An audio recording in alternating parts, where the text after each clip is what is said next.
Hi, I'm here with Richard Culatta, CEO from ISTE. He's just been on stage at our GESS Talks arena giving his keynote address. So welcome to GESS, Richard. It's lovely to have you here. I believe your talk was mainly about preparing students to thrive in a connected world. Perhaps you could tell me why that's so important. Yeah, so one of the things that we were talking about was how do we make sure we're using technology to help students really know how to engage and interact in a digital world that's very different than the world that we grew up in. And it's not just about using technology to get information, it's about using technology to know how to collaborate with peers around the world.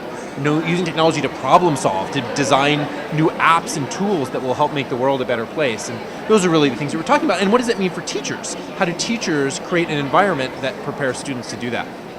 And I guess as well you were talking about the importance of integrating technology rather than have it as a standalone thing. Perhaps you could tell me why, again, that's so important in the class. Yeah, sure. I think there's a couple things. On one hand, you can use technology as a tool in and of itself, and I think it is important to learn that. It's important to learn computer science. It's important to learn AI, right?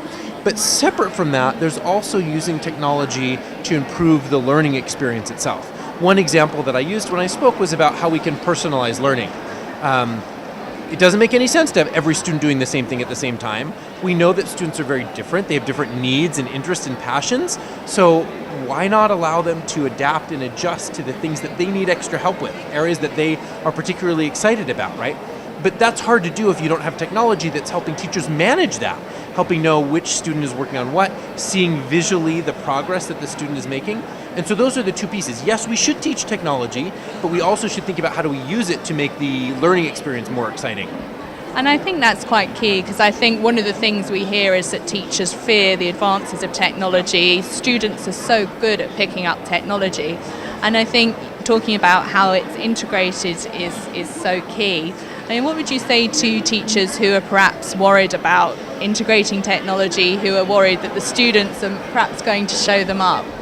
Well, I mean, in some ways, of course they are. Of course the students are going to know more. That's fine, and that's not a problem. But knowing how to use technology well and knowing how to use technology to make learning a better experience are really two different things. And it's okay, as a teacher, it's okay if there are students in the class that know how to use technology better than me. That's totally fine.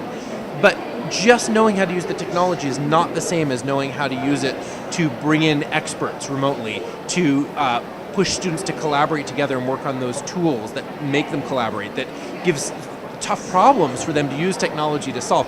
Those are really the responsibilities of the teacher. So it's less about even knowing, exactly how to program or, make a website or something. It's knowing how to use the technology to enhance learning. And in terms of your talk, what would you say is the one bright idea or learning that you'd like a teacher to take away that hopefully they'd be able to put in place in the classroom? That's a great question. I mean, I think I would say, wow, it's hard to pick one thing. I know. Well, I'm going to cheat and I'm going to say there are lots of great ideas out there. And so that's the most important, is that teachers don't have to invent this from scratch.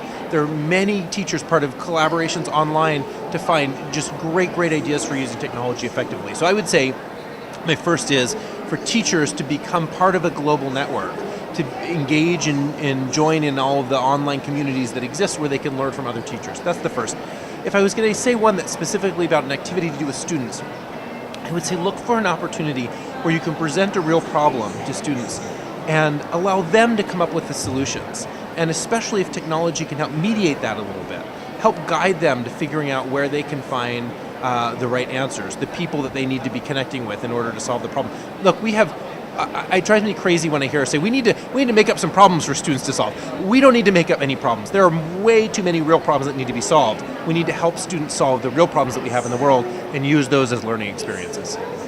And is there anything particular at GESS you're looking forward to seeing or doing whilst you're here? There's a lot of great people I'm looking forward to learning from, but also some really great new technologies that I'm excited to see. It's interesting, as I did a quick walk around before sitting down with you, how much is available around AI and what the role of AI will be in artificial intelligence and machine learning in education. I think that's a really exciting thing to start looking at. What should we be teaching our students now so that they can actually be the ones designing and creating the AI, not just having it done to them? So I'm excited to learn about that.